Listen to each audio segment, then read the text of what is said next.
Es un gran gozo para mí estar aquí con ustedes compartiendo en esta conferencia. Gracias por la invitación y permítanme también alabarles a ustedes porque venir a una conferencia donde lo que se estudia es palabra, palabra, palabra, es algo digno de ser alabado y me estimula ver a tantos de ustedes deseando estudiar Eclesiastés, que es un libro ciertamente no de los más sencillos de la palabra de Dios.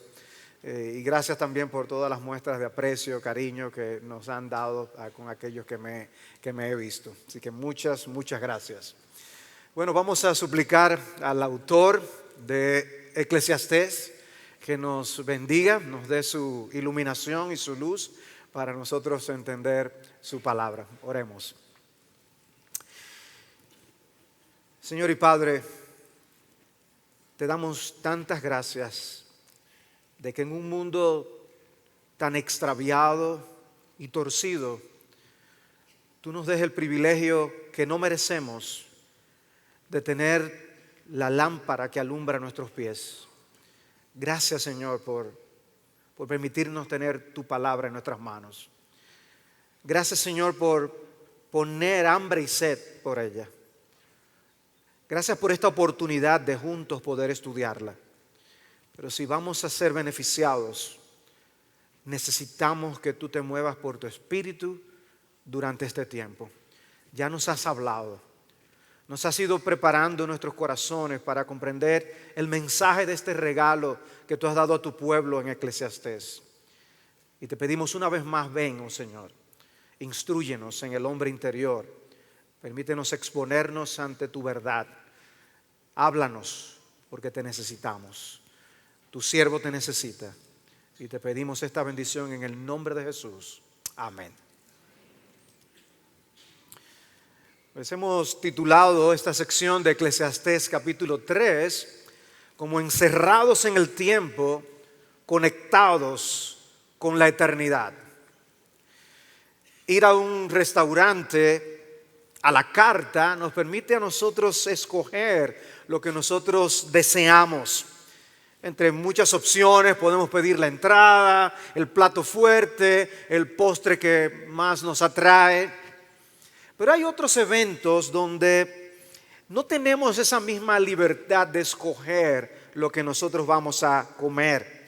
Y quizás nos dicen, bueno, hay esta opción y esta otra, a lo más que pueda llegar. Y comemos lo que está disponible. Y yo pregunto, ¿a qué se parece más la vida? ¿A cuando vamos al restaurante o cuando nosotros tenemos ese repertorio limitado, esas opciones limitadas, quizás en una invitación, en un lugar donde podemos disfrutar el momento, pero no tenemos libertad de escoger qué comer, es lo que nos ponen? ¿A qué se parece realmente la vida? ¿A qué podemos comparar la vida? Bueno, la vida real realmente se parece más a cuando nos decían cuando niños, hay que comerse lo que hay. Y la vida es así, nosotros no podemos estar escogiendo. La vida no nos pregunta cuáles son nuestros gustos, sencillamente la enfrentamos. La vida bajo el cielo prepara la mesa sin preguntarnos. Y sencillamente nos sentamos y comemos. Y el libro de Eclesiastés nos ayuda a eliminar cualquier idea romántica de la vida que nosotros podamos tener y nos da una dosis de realidad. Ya lo hemos visto en los primeros 2 capítulos y el capítulo 3 no es diferente. Es el capítulo que nos dice que todo tiene su tiempo.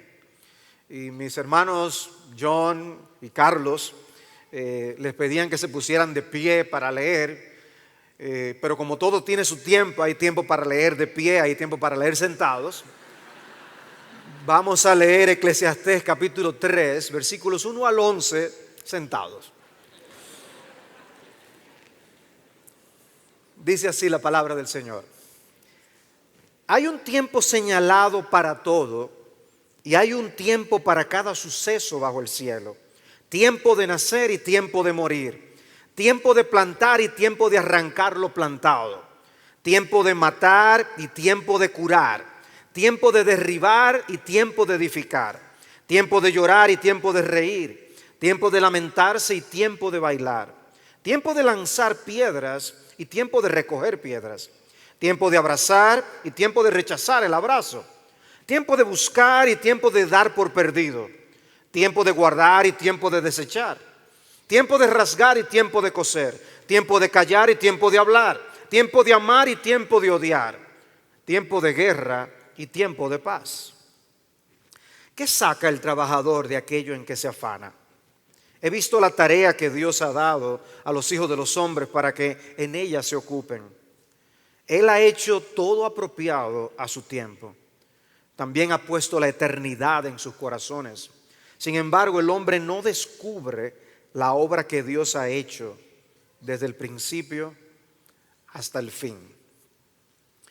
Es evidente la repetición de una palabra en esta sección. ¿Cuál es? Tiempo. Tiempo. Es la materia prima en la que se desenvuelve en nuestras vidas. El tiempo. Pero el versículo 11 nos introduce otro término chocante en ese contexto para el tipo de análisis que el predicador de Eclesiastés nos está haciendo en este libro. Y es la palabra eternidad. Dios ha puesto eternidad en nuestros corazones. Así que yo quisiera ver estos dos encabezados de lo que yo contengo en el título. Y el primero es que estamos encerrados en el tiempo. Nuestros relojes en nuestras muñecas o en nuestros celulares nos recuerdan que estamos sujetos al tiempo. Estamos aquí juntos porque acordamos en cierta hora estar aquí. Nuestras vidas se desenvuelven en el tiempo, un tiempo en el que fuimos colocados. No escogimos ponernos aquí. Nosotros no estamos en control de ese departamento. Y Eclesiastés 2, que vimos en parte, nos introdujo el tema de la muerte ya, o la realidad de que nuestros años en esta tierra son limitados. Y en el versículo 3 del capítulo 2 dice que los días, habla de los días contados de la vida. Están contados. Y luego más adelante en el versículo 16 que vimos, dice que no hay memoria duradera ni para el sabio ni para el necio. Dice que pronto son olvidados, como mueren el sabio, muere también el necio. La muerte nos llega a todos. Hay un final. Estamos en el tiempo, pero todos tarde o temprano enfrentaremos ese postrer enemigo que es la muerte. Estamos aquí, pero no nos pusimos nosotros aquí. Y además de eso, hay un final que no lo determinamos nosotros tampoco. No estaremos aquí para siempre, porque alguien ha tomado decisiones por nosotros. Y el versículo 1 nos da el principio general que luego amplía en los versículos 2 al 8. Dice el versículo 1, hay un tiempo señalado para todo y hay un tiempo para cada suceso bajo el cielo. Todo tiene su tiempo, como dicen otras versiones. Y si ustedes se fijan, van a encontrar una lista de 14 contrastes. 14 contrastes o 2 juegos de 7. El número 7 en la palabra tiene un significado.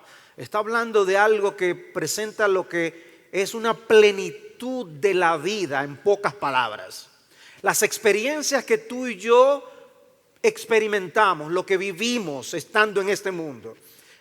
Y las parejas que presenta son las siguientes: nacer y morir, plantar y arrancar lo plantado, matar, curar, derribar, edificar, llorar, reír, lamentarse, bailar, lanzar piedras, recoger piedras, abrazar, rechazar el abrazo, buscar o dar por perdido, guardar y desechar, rasgar y coser, callar y hablar, amar y odiar, guerra y paz. Esa lista de 14 contrastes resume la vida. Y este pasaje no nos da ningún juicio de valor acerca de estos elementos. No es el momento para el predicador de Eclesiastés dar su juicio sobre la guerra, si la guerra está bien o está mal. Este no es el momento cuando se detiene para decirnos si está bien o mal lanzar piedras. Sencillamente da los hechos de la vida, las cosas por las que tú y yo pasamos. El autor quiere hacernos conscientes de esos contrastes de lo que está llena la vida. Esas cosas que están contenidas entre el tiempo de nacer y el tiempo de morir, que todos nosotros vivimos. Y si pensamos en estos contrastes, pudiéramos sacar otros que muy bien pudieran estar incluidos. Pudiéramos decir que hay tiempo para irnos de vacaciones y hay tiempo para regresar de las vacaciones y a veces para tener vacaciones de las vacaciones. Hay un tiempo para poner una mesa hermosa para una ocasión especial y tiempo también para fregar todo lo que ensuciamos.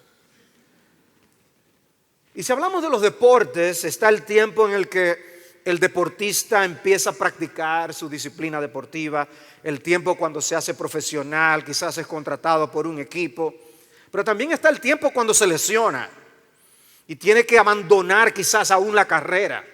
O les llega el tiempo cuando tienen que retirarse. Y también llega el tiempo cuando después de retirarse todo el mundo se olvida de él. Todo eso está incluido en la vida. Todo tiene su tiempo. Y algo que se hace obvio al reflexionar en todos estos contrastes que Eclesiastés nos menciona es que ni tú ni yo podemos controlar estas cosas. Ni tú ni yo podemos controlar la vida. Con excepción del nacer y el morir, ni siquiera sabemos la cantidad de veces que experimentaremos estas cosas. Algunos las experimentarán más que otros. Quizás quisiéramos tener más tiempos para reír, pero no lo determinamos tú y yo. La vida nos impone cosas, no es un menú para escoger. Porque si nos dejaran escoger a nosotros, yo sé que tú y yo escogeríamos las buenas de las que están en la lista. Yo tomo este y este y este. Y de postre este. Pero no es así. La vida real contiene muchas cosas que nosotros no escogemos. Comenzando por el tiempo de nacer y morir. No habríamos escogido los tiempos de llorar, ni de lamento, ni los momentos de rechazar un abrazo, ni los de guerra, ni los de odiar. No escogimos el nacer, el año en que nacimos. Quizás tú hubieras escogido una época que te gusta en la historia. No escogimos a nuestros padres, no escogimos a nuestros hermanos, ni siquiera el lugar donde nacimos. Mis hijos me dicen, yo soy apellido Gómez, mi esposa es apellido Pérez. Dice, oye, ¿por qué tú no pudiste usar tu segundo apellido, Dixon? Entonces, somos Gómez Pérez. No podemos escoger lo que somos. Este no es un poema para decirnos qué hacer, si reír o llorar. No. Sino que nos dice simplemente lo que caracteriza la vida. La vida es multifacética y experimentaremos estas emociones que se contrastarán unas con otras. Y no todos viviremos esas emociones en la misma cantidad, pero las experimentaremos. Y es interesante cómo nosotros con poesía damos expresión a las cosas que sentimos. Por eso las canciones románticas expresan tanta emoción. Y en la Biblia no es diferente. Nosotros vemos aún poesía hebrea en el libro de Job, donde vemos a los amigos de Job y a Job expresar en poesía lo que estaban sintiendo, de cómo veían las cosas. Lo que vemos es una descarga emocional en Job, pero también en los salmos. Los salmos tienen toda esa gama de expresiones humanas de nuestras emociones. Ni decir de Cantar de los Cantares, esas expresiones románticas que contiene. Pues de la misma manera en Eclesiastés, nosotros estamos frente a un libro que nos expresa las emociones que sentimos cuando hay frustraciones en la vida ante lo que nosotros estamos viendo que no podemos explicar. ¿Por qué? ¿Para qué estoy aquí? ¿Por qué me pasa esto a mí? Bueno, Eclesiastés ventila estas cosas. Y estamos hablando de relaciones. Muchas de las cosas que se mencionan aquí ocurren en las relaciones interpersonales. No simplemente estamos riéndonos solos, nos reímos con alguien. Habla de amar y odiar, habla de bailar, habla de cosas que hacemos con otros. Y muchas veces sabemos lo que esas relaciones interpersonales pueden provocar en nuestras vidas. Traen o los dolores más grandes o las satisfacciones más grandes. Relaciones con nuestros amigos, porque hay tiempo de abrazar y tiempo de rechazar el abrazo.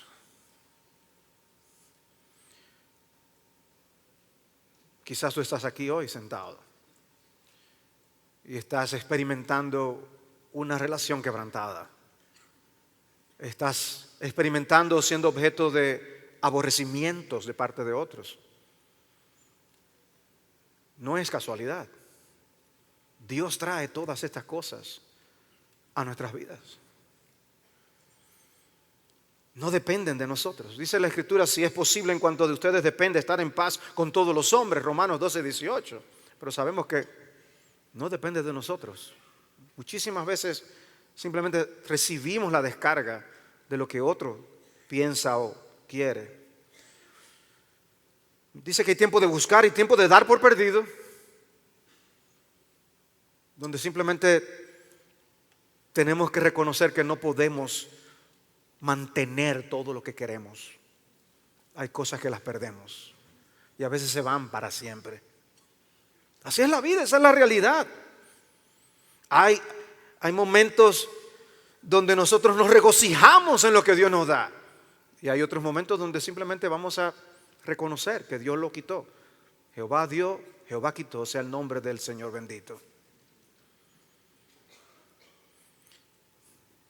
Eclesiastés nos enseña que no vale la pena ser meros acumuladores, porque tarde o temprano nosotros vamos a perder estas cosas. No debe haber apego a lo material. Pero interesante que menciona tiempo de amar y tiempo de odiar, tiempo de guerra y tiempo de paz. Y no creo que simplemente está hablando de nosotros amando o odiando. Yo creo que también se refiere a cómo somos objeto del amor de otros, objetos del aborrecimiento de otros. Dice Mateo 10:22, y serán odiados de todos por causa de mi nombre, pero el que persevere hasta el fin, ese será salvo. Cristo advierte que vamos a tener experiencias de aborrecimiento. Y lo dijo también en Juan 15, si el mundo los odia, sepan que me ha odiado a mí antes que a ustedes. Cristo también tuvo su vida marcada en este mundo y pasó por las experiencias que pasó. Una vida marcada por su Padre Celestial. Si ustedes fueran del mundo, el mundo amaría lo suyo, pero como no son del mundo, sino que yo los he escogido entre el mundo, por eso el mundo los odia. Tiempo para odiar. Si la vida bajo el sol, entonces, contiene tantos sinsabores, ¿qué debemos pensar de la vida? ¿Qué es lo que Eclesiastés quiere que hagamos? ¿Debemos amar la vida o debemos aborrecerla? Porque hay situaciones que son demasiado tristes. Producen angustias profundas en el corazón.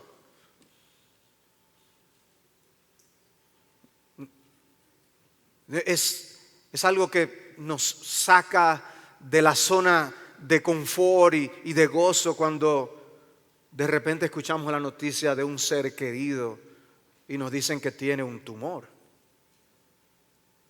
¿Quién quiere oír una noticia semejante? Pero nosotros no escogemos, no tenemos la libertad de decir si queremos algo como eso o no. Simplemente sucede.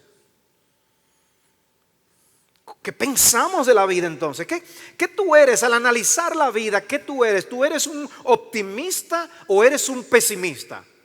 ¿Cómo debemos ser? Bueno, y si no te gusta ninguna de esas dos etiquetas, quizás tú puedes decir que quizás eres un optimista con los pies sobre la tierra.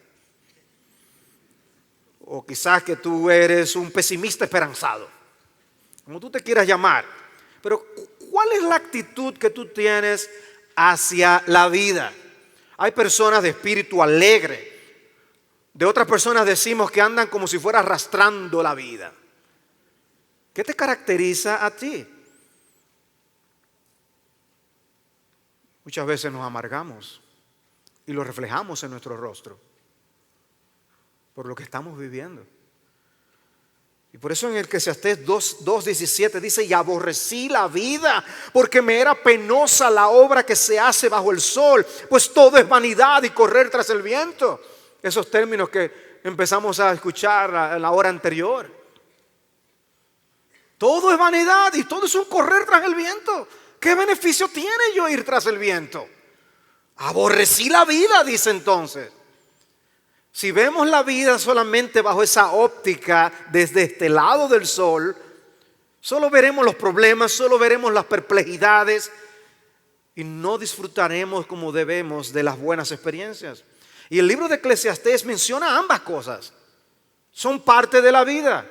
Necesitamos reconocer que la vida no es como la queremos, sino como la que Dios nos ha dado. Y debemos conducirnos piadosamente cuando estamos en el horno de aflicción, y debemos saber disfrutar de los buenos momentos que Dios nos provee. Las dos cosas. Eclesiastés nos dice, por ejemplo, en el capítulo 7, mejor es la tristeza que la risa. ¿Eso es verdad o es mentira? ¿Y quién va a discutir con él? Pero nosotros no decimos: ay, como es mejor la tristeza que la risa, y Señor, dame tristeza. No. Pero es una declaración evaluando la vida. Dice, eso tiene un impacto de beneficio cuando reflexionamos en la brevedad de la vida, etc. Pero también dice en el capítulo 11, versículo 10, aparta de tu corazón la congoja y aleja el sufrimiento de tu cuerpo. Entonces, ¿cuál de las dos es? Por fin, las dos experiencias. Las dos experiencias.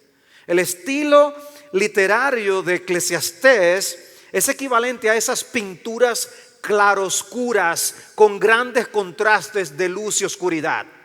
Leer Eclesiastés no debe dejarnos sumidos en la oscuridad ni en la desesperanza. El libro tiene también palabras de gran brillo y claridad que nos deben llenar de esperanza. El libro contiene un estímulo a disfrutar la vida. Y eso es a veces lo que nos perdemos. El hecho de saber que la vida tiene un límite y de que vamos a morir no debe hacernos vivir apesadumbrados. Yo me voy a morir, yo no voy a hacer fiesta, no voy a disfrutar, ni voy a hacer nada, yo me voy a quedar en mi casa. No, esa no es la respuesta.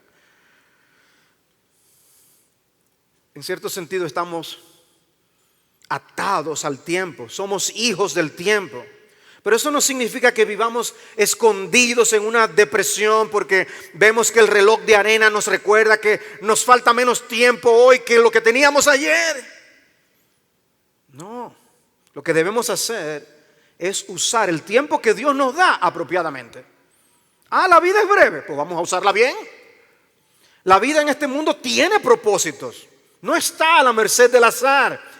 Podemos entender aspectos de la vida que nos ayudan a tomar decisiones sabias. Pero nosotros no somos los que al final de cuentas tienen la rienda del caballo. Nuestro Dios gobierna.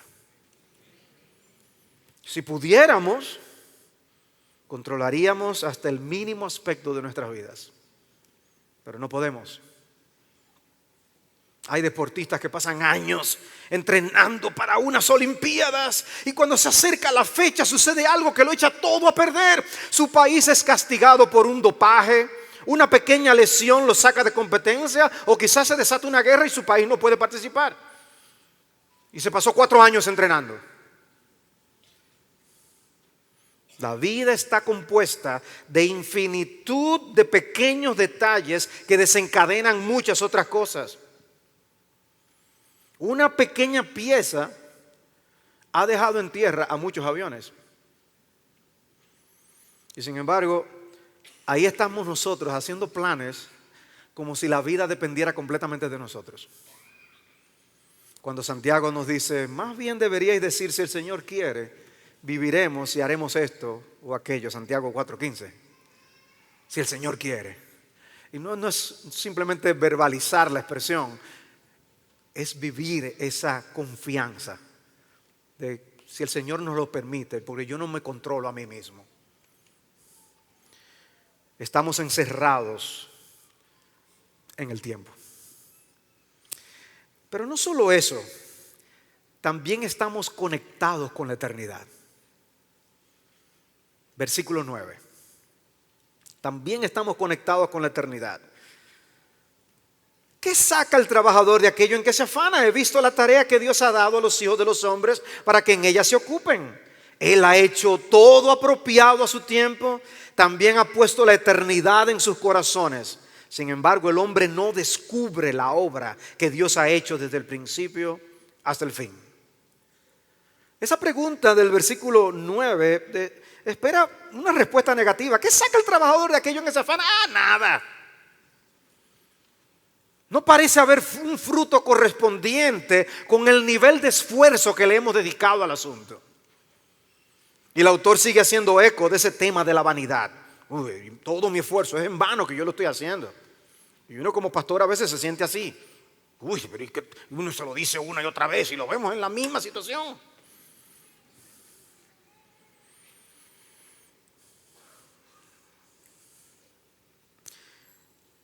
Dice en el capítulo 2, versículo 22, pues ¿qué recibe el hombre de todo su trabajo y del esfuerzo de su corazón con que se afana bajo el sol?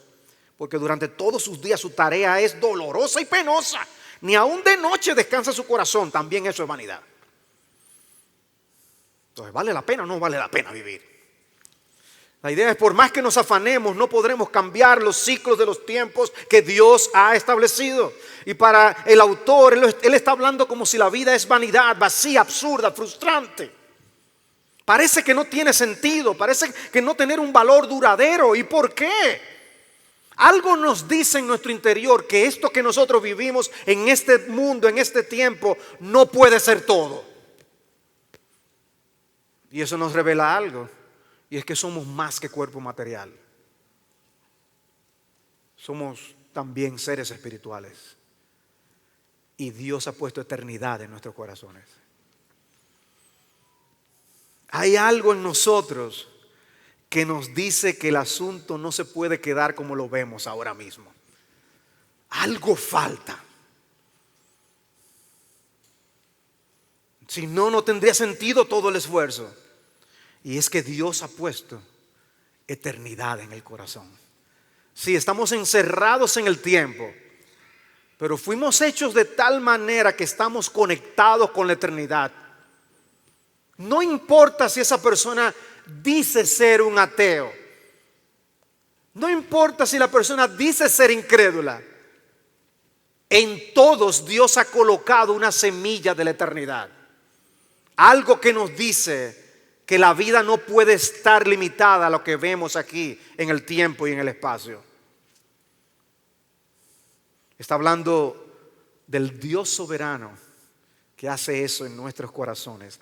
Él ha puesto esa eternidad. Y a simple vista parece que simplemente estamos aquí encerrados en el tiempo. Pero no, estamos conectados con un hilo que no vemos, con la eternidad. Alguien dijo, a diferencia de los animales que no tienen conciencia temporal, anhelamos ver las cosas en su contexto total. Y ellos, justamente por ser innato en la raza humana, el ansia de eternidad. El animal no está pensando en estas cosas, pero nosotros decimos, no, es que esto no puede ser todo lo que hay. Yo quiero ver un panorama, por qué pasa lo que está pasando, hacia dónde vamos, por qué estamos aquí. Y nos hacemos preguntas. Desde siempre el hombre se ha hecho esas preguntas.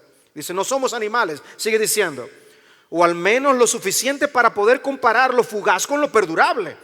Nos parecemos a los miopes que avanzan a tientas a través de un lienzo de vastas proporciones en nuestro afán por llegar a captar hasta los más mínimos detalles de su diseño. Es un lienzo tan grande que no lo podemos ver. Dice, distinguimos lo suficiente, no lo vemos completo, pero distinguimos lo suficiente para poder reconocer en parte la cualidad de su textura. Pero el diseño total escapa a nuestra percepción. O sea, nosotros estamos mirando, pero tenemos la vista tan corta que lo que estamos viendo es un pequeño pedazo del tapiz.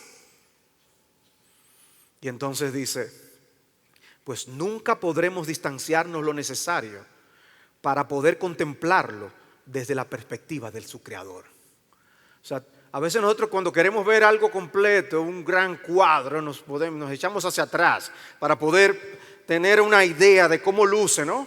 Y así si yo pudiera solo ver el tapiz completo, puedo apreciar todo su diseño. Pero dicen, ni tú ni yo podemos contemplar el tapiz en toda su dimensión. Solo Dios puede verlo completo.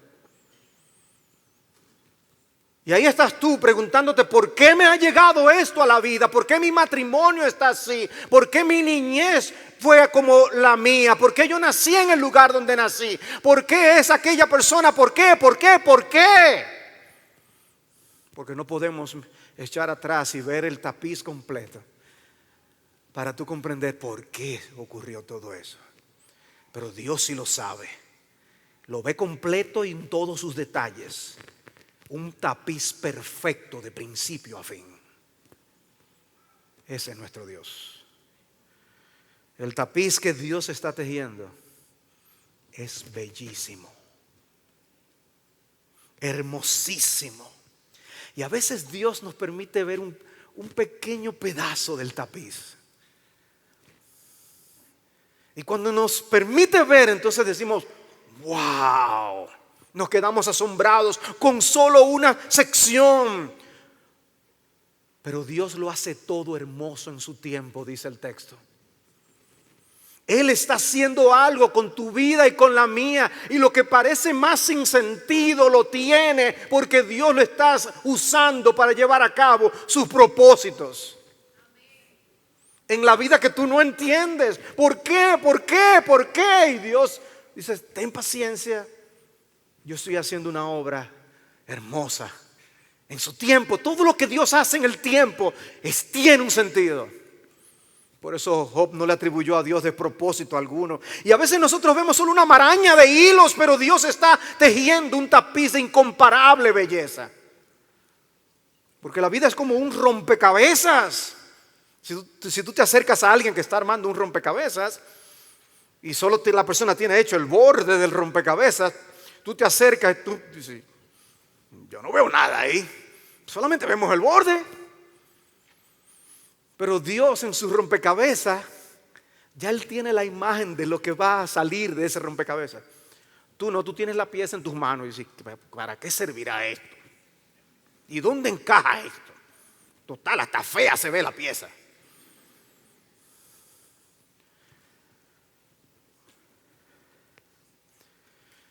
Cada experiencia, cada etapa de tu vida es una pieza que encaja perfectamente en el diseño de Dios. Cada lágrima, cada dolor, cada tristeza que Dios envía a nuestras vidas. Profundas, muchas de ellas, inexplicables. Las recordamos por el resto de nuestras vidas. Pero no es al azar.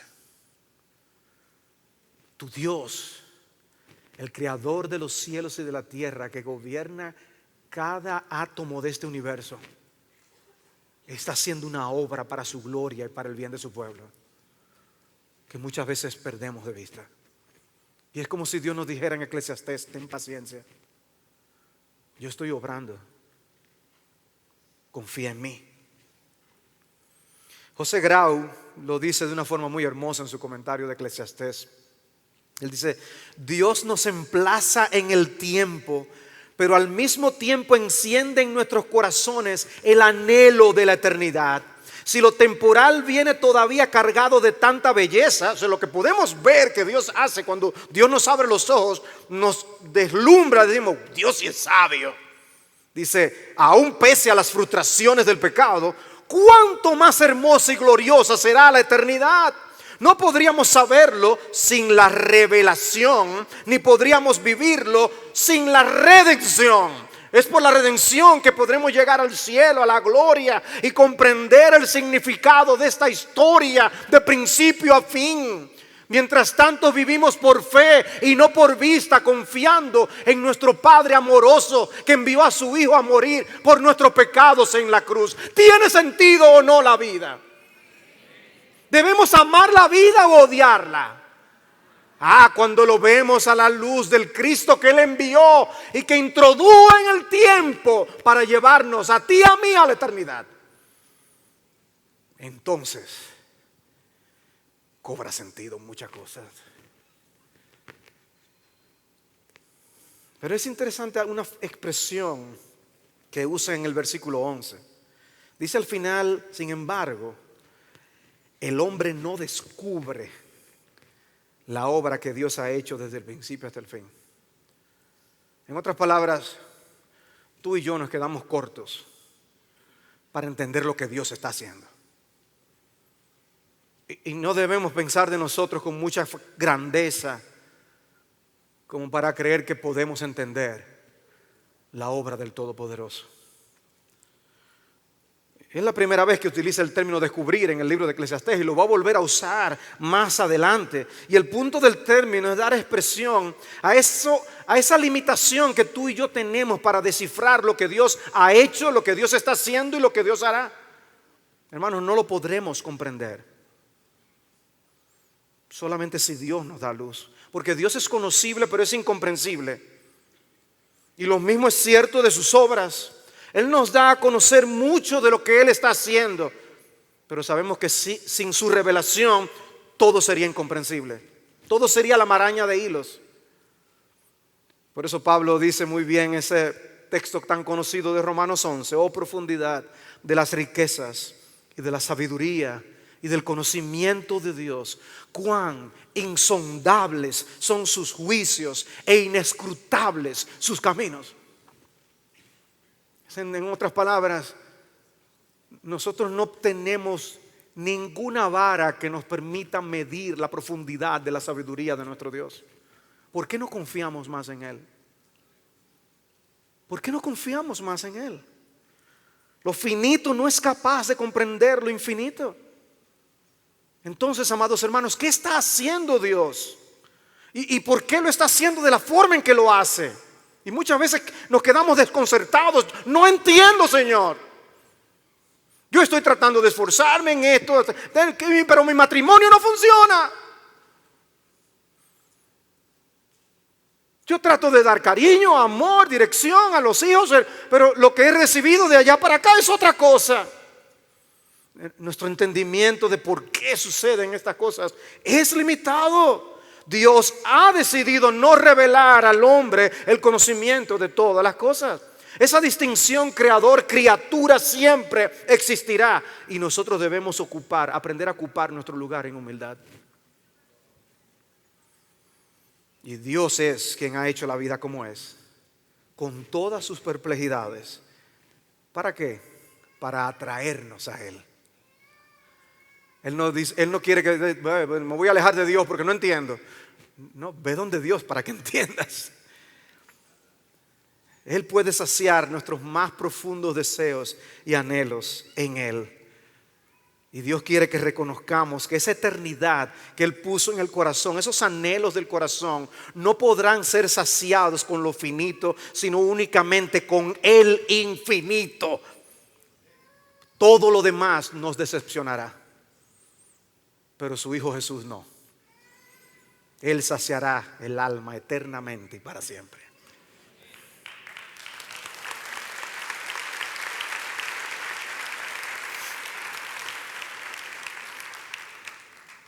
Hay un par de conclusiones que yo quisiera compartir con ustedes a la luz de esto. Y están en el mismo texto de Eclesiastés 3. Dice en el versículo 12: sé que no hay nada mejor para ellos que regocijarse y hacer el bien en su vida. Además sé que todo hombre que coma y beba y vea lo bueno en todo su trabajo, que eso es don de Dios.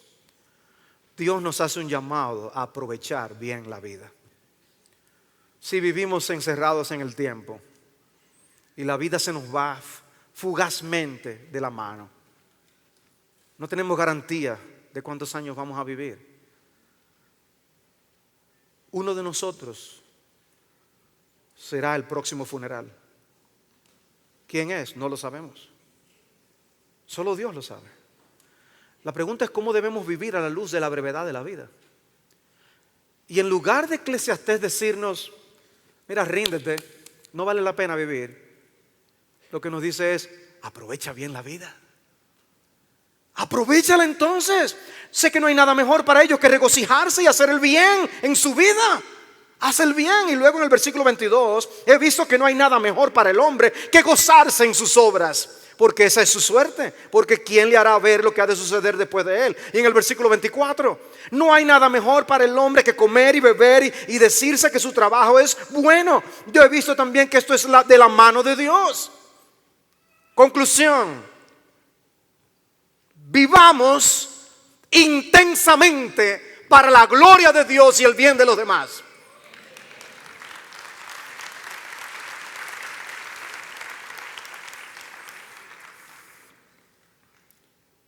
En un grupo como este hay muchas condiciones espirituales diferentes, muchas iglesias representadas. Estamos analizando el libro de Eclesiastés y nos está recordando que nuestro tiempo en este mundo es breve, que Dios es quien tiene gobiernos soberanos sobre todas las cosas, que nada acontece en este mundo si no es dirigido por su mano. Yo te pregunto, ¿cómo tú piensas utilizar el resto de tu vida? Quizás tú has estado coqueteando con el pecado y has estado tomando ligeramente las tentaciones que llegan a tu vida. Y ese coqueteo te mantiene inútil en el reino de Dios.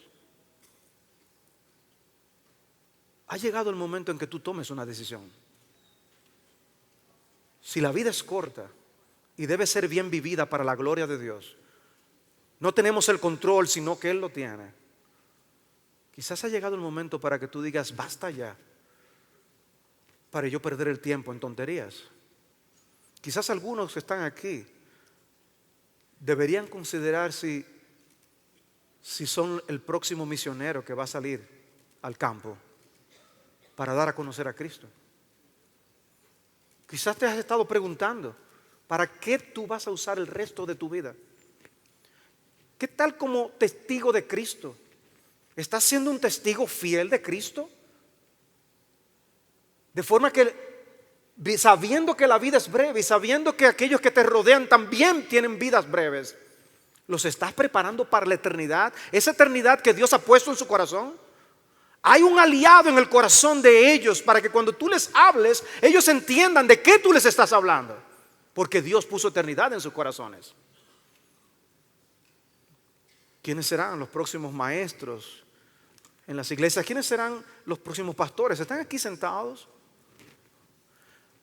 ¿Quiénes serán los jóvenes que en lugar de estar persiguiendo sueños de retirarse jóvenes, teniendo todos sus problemas resueltos, quiénes serán esos jóvenes que serán empresarios, negociantes, inversores, que van a poder usar lo que Dios les da para hacer tesoros en el reino de los cielos?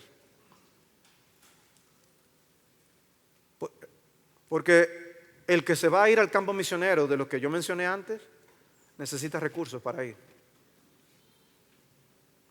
Y Dios te los dio a ti para que tú compartas.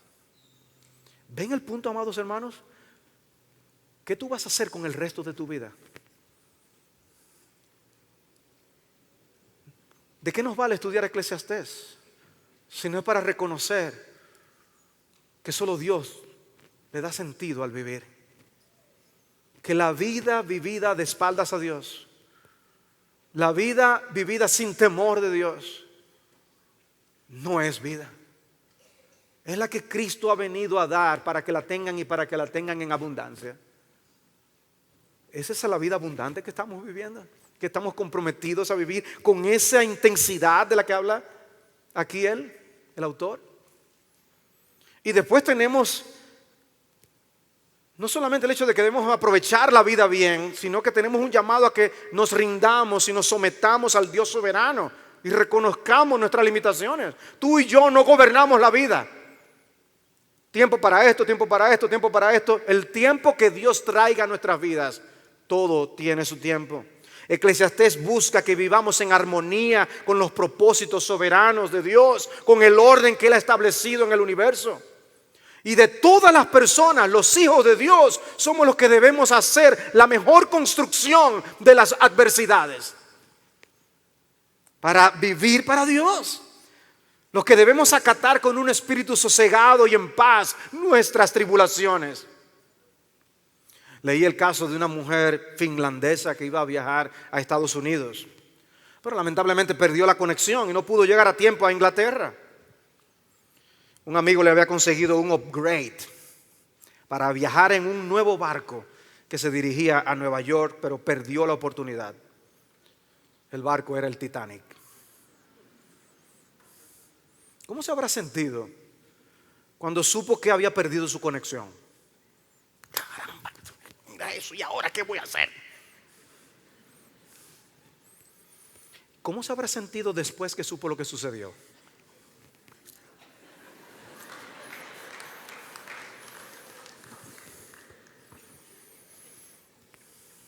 Y la historia no es muy diferente.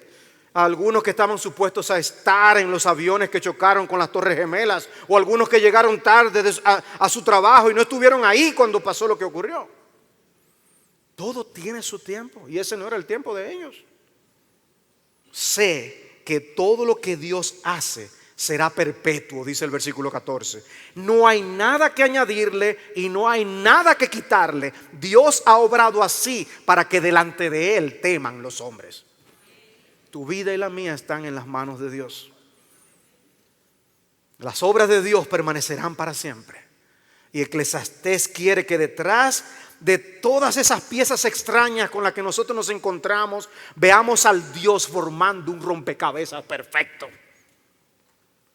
Porque Él es nuestro todo, el único que puede saciar nuestras almas. Y su Hijo es la pieza clave de ese rompecabezas. La pieza que cura nuestra miopía para no dejarnos llevar de las bagatelas de este mundo. Cristo es el que cura nuestra ceguera para poder aprovechar el tiempo debidamente y vivir para la gloria de nuestro Dios. Y por eso el Hijo de Dios penetró en el mundo del tiempo para que tú y yo pudiéramos ir a la eternidad. Hoy sujetos al tiempo, pero viene el día cuando tendremos que abandonar nuestra morada terrenal. Si tú estás aquí sin Cristo, prepárate antes de que sea demasiado tarde, porque no estarás aquí para siempre. Dice el versículo 18 de Eclesiastés 3. Dije además en mi corazón en cuanto a los hijos de los hombres, ciertamente Dios los ha probado para que vean que no son solo animales, porque la suerte de los hijos de los hombres y la suerte de los animales es la misma. Está diciendo, en el sentido físico nos morimos como los animales. Dice, todos tienen el mismo aliento de vida. El hombre no tiene ventaja sobre los animales. Todo es vanidad. Todos van a un mismo lugar. Todos han salido del polvo y todos vuelven al polvo. Pasaje, texto que él va a volver a citar más adelante, ¿no? Esto de que el polvo volveremos. Y dice el versículo 17, y yo dije en mi corazón, al justo como al impío juzgará Dios, porque hay un tiempo para cada cosa y para cada obra. Y el día del juicio también tiene su tiempo. ¿Tú estás preparado para enfrentar el juicio de Dios? ¿Realmente te has abrazado a Cristo y a su justicia por la fe, de tal manera que te atreverás ya a comparecer a la presencia de Dios, no porque tú tengas nada bueno que presentar, sino porque solamente te presentarás unido y atado a Jesucristo su Hijo. ¿Es Él tu confianza? ¿Es Él tu seguridad para una eternidad en gloria? Oh, Dios proveyó una solución para aquellos que están viviendo de espaldas a Dios. La vida debajo del sol, la vida desde una óptica meramente materialista, es solucionada solamente con Jesucristo. Por eso, qué bueno que tenemos una Biblia completa. Y si algo que este capítulo contiene debe provocarnos, es que nosotros tengamos un cuidado de no hacer un juicio por nosotros mismos de las cosas y reconocer qué bueno es que la vida está en las manos de Dios. Él tiene la solución y no tú. Deja de confiar en ti y pon tu fe en el Señor Jesucristo. Y termino con este versículo que Cristo dijo a una multitud de personas: esfuércense por entrar por la puerta estrecha, porque les digo que muchos tratarán de entrar y no podrán. El tiempo de la oportunidad se acabará para siempre. ¿Tú estás preparado para el juicio? Vamos a orar. Señor y Padre nuestro, te damos gracias por Eclesiastés. Gracias por permitirnos reflexionar y meditar en el contenido de este libro. Simplemente ponemos delante de ti, ponemos en tus manos estas cosas que hemos hablado y te pedimos, cosecha tú los resultados únicamente para tu gloria. Ten misericordia, oh Señor, y salva a muchos. Ayuda a tu pueblo a vivir para tu gloria, para la gloria de tu Hijo Jesús. En su nombre, amén.